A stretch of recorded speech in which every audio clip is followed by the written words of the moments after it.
ನಮಸ್ತೆ ಎಲ್ಲರಿಗೂ, ನಾನು ನಿಮ್ಮ ರತ್ನ.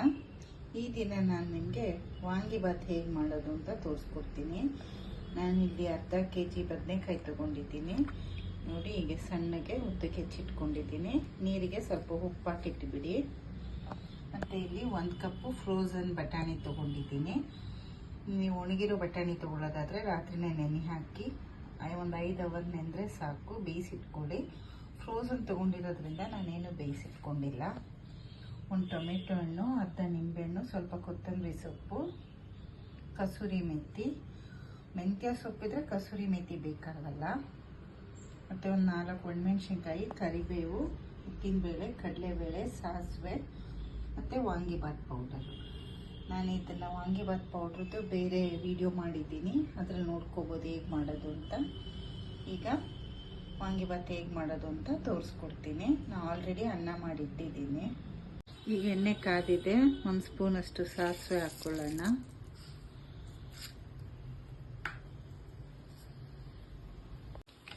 ಈಗ ಸಾಸಿವೆ ಸಿಡಿದ್ಮೇಲೆ 1-2 ಸ್ಪೂನಷ್ಟು ಕಡಲೆಬೇಳೆ, 1-2 ಸ್ಪೂನಷ್ಟು ಉದ್ದಿನಬೇಳೆ ಹಾಕ್ಕೊಳ್ಳಿ.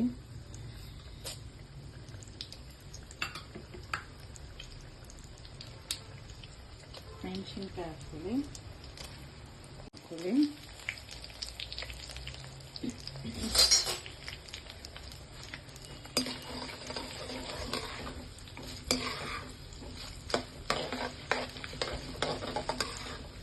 ಇದು ಕೆಂಪಗಾಗಲಿ.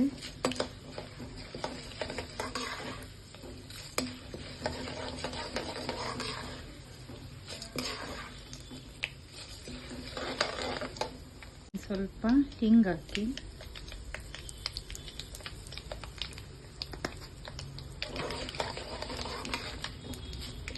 ಈಗ ಬೇಳೆ ಎಲ್ಲ ಕೆಂಪಗಾಗಿದೆ. ಹೆಚ್ಚಿಟ್ಕೊಂಡಿದ್ದೀವಲ್ಲ ಬದನೆಕಾಯಿ ಹಾಕ್ಕೊಳ್ಳೋಣ.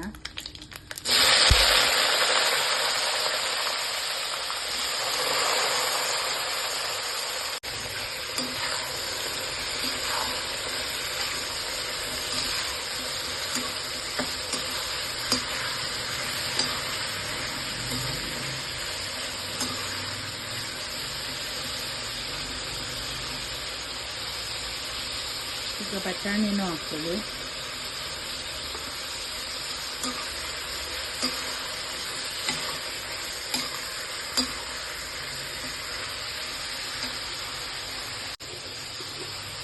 ಈಗ 1 ಸ್ಪೂನಷ್ಟು ಉಪ್ಪು ಹಾಕ್ಕೊಳ್ಳಿ. ನಾನು ಅನ್ನಕ್ಕೆ ಹಾಕ್ಕೊಂಡಿದ್ದೀನಿ.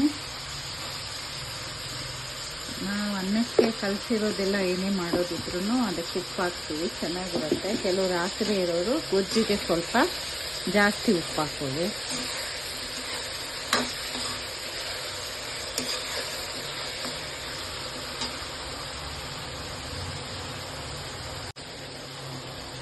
ಒಂದು ಚಿಟಿಕೆಯಷ್ಟು ಅರಿಶಿನ ಹಾಕ್ಕೊಳ್ಳಿ.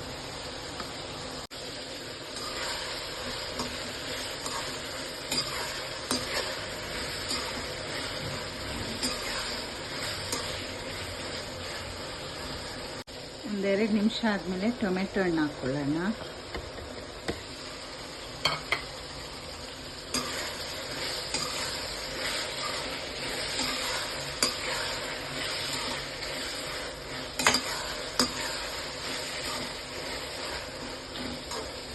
ಮುಚ್ಚಳ ಮುಚ್ಚಿಬಿಡೋಣ.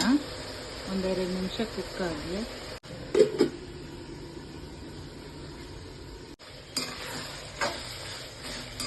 ಈಗ ನೋಡಿ, ಟೊಮೆಟೊ ಎಲ್ಲ ಚೆನ್ನಾಗಿ ಸಾಫ್ಟ್ ಆಗಿದೆ.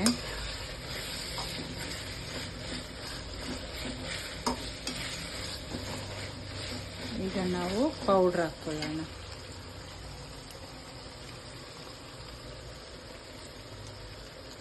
ಈ ವಾಂಗಿಬಾತ್ ಪೌಡ್ರು ನಮ್ಮಮ್ಮ ತುಂಬ ಚೆನ್ನಾಗೇ ಮಾಡ್ತಾರೆ. ನಾನೀಗ ಅವ್ರ ಹತ್ರನೇ ಹೇಳಿಸ್ಕೊಂಡು ಪೌಡ್ರ್ ಮಾಡಿ ವಿಡಿಯೋ ಮಾಡಿದ್ದೀನಿ. ತುಂಬಾ ಚೆನ್ನಾಗಿರುತ್ತೆ ಈ ವಾಂಗಿಬಾತ್ ಪೌಡ್ರು. ಅದೇ ಮೆಜರ್ಮೆಂಟಲ್ಲಿ ನೀವು ಮಾಡ್ಕೊಳ್ಳಿ.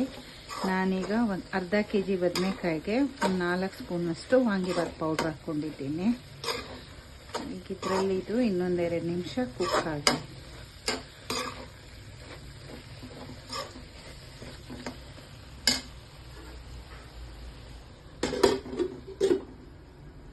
ಫ್ಲೇಮ್ನ ಈಗ ಸ್ವಲ್ಪ ಮೀಡಿಯಮಲ್ಲಿ ಇಟ್ಕೊಳ್ಳೋಣ, ಒಂದೆರಡು ನಿಮಿಷ. ನೋಡಿ ಎಣ್ಣೆ ಎಲ್ಲ ಎಷ್ಟು ಚೆನ್ನಾಗಿ ಬಿಟ್ಟಿದೆ.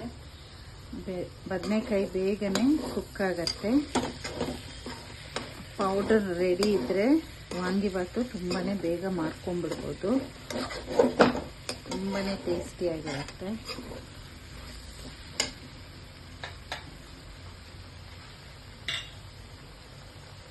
ಈಗ ಕಸೂರಿ ಮೆಥಿ ಹಾಕೊಳ್ಳೋಣ.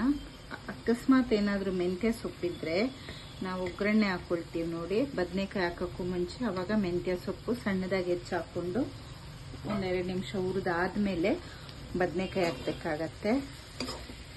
ಇಲ್ಲ ಅಂದರೆ ಮೆಂತ್ಯ ಸೊಪ್ಪು ಇಲ್ಲ ಅಂದರೆ ನೀವು ಹಿಂಗೆ ಕಸೂರಿ ಮೆಥಿನ ಕೊನೆಯಲ್ಲಿ ಹಾಕ್ಕೋಬೋದು. ಮತ್ತು ಇದು ಇನ್ನೊಂದೆರಡು ನಿಮಿಷ ಕುಕ್ ಆಗಲಿ. ಈಗ ನೋಡಿ ಎಣ್ಣೆ ಬಿಟ್ಕೊಂಡಿದೆ. ಈಗ ಕೊತ್ತಂಬರಿ ಸೊಪ್ಪು ಹಾಕ್ಕೊಳ್ಳೋಣ, ಮತ್ತು ಅರ್ಧ ನಿಂಬೆಹಣ್ಣು ಹಿಂಡ್ಕೊಳ್ಳೋಣ. ಸ್ಟವ್ ಆಫ್ ಮಾಡಿಬಿಡಿ.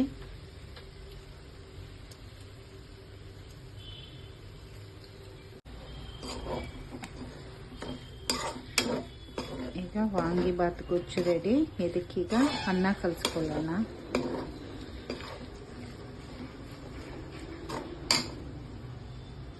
ಈಗ ನೋಡಿ, ಯಾವುದೇ ಕಲಸಿರೋ ಅನ್ನಗಾಗಲಿ ಚಿತ್ರಾನ್ನ ಪುಳಿಯೋಗರೆ ಏನೇ ಇದ್ರೂ ಫಸ್ಟು ನಾವು ಅನ್ನನ ಹೀಗೆ ಹಾರಕ್ಕೆ ಬಿಟ್ಬಿಡ್ಬೇಕು, ಆಮೇಲೆ ಕಲಿಸ್ಕೋಬೇಕು. ಇಲ್ಲಾಂದರೆ ಅದು ಮುದ್ದೆ ಆಗಿರುತ್ತೆ.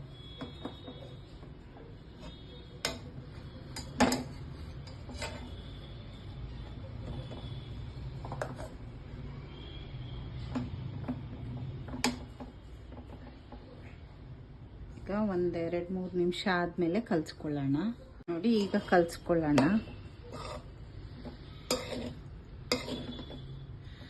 ಅನ್ನ ಮಾಡಿದ ತಕ್ಷಣ ಬಿಸಿನೇ ಹಿಂಗೆ ಕಲ್ಸಕ್ಕೆ ಹೋಗಬೇಡಿ. ಒಂದು ಸ್ವಲ್ಪ ಹಾರಕ್ಕೆ ಬಿಟ್ಬಿಟ್ಟು 2-3 ಮಿನಿಟ್ಸ್ ಆದಮೇಲೆ ಮಿಕ್ಸ್ ಮಾಡ್ಕೊಳ್ಳಿ. ಆವಾಗ ತುಂಬ ಉದ್ದುದ್ರಾಗಿ ಚೆನ್ನಾಗಿ ಬರುತ್ತೆ. ಈಗ ವಾಂಗಿಬಾತ್ ರೆಡಿ. ನೀವು ಒಂದ್ಸಲ ಇದನ್ನು ಟ್ರೈ ಮಾಡಿ ಹೇಗಿತ್ತು ಅಂತ ತಿಳಿಸಿ. ತುಂಬಾ ಟೇಸ್ಟಿಯಾಗಿರುತ್ತೆ. ಇದು ನಮ್ಮ ಅಮ್ಮಂದು ರೆಸಿಪಿ. ನಾನು ಅದನ್ನು ನಿಮ್ಮ ಹತ್ರ ಶೇರ್ ಮಾಡ್ಕೊಂಡಿದ್ದೀನಿ. ನೀವು ಒಂದ್ಸಲ ಈ ರೀತಿ ಟ್ರೈ ಮಾಡಿ ನೋಡಿ. Thank you.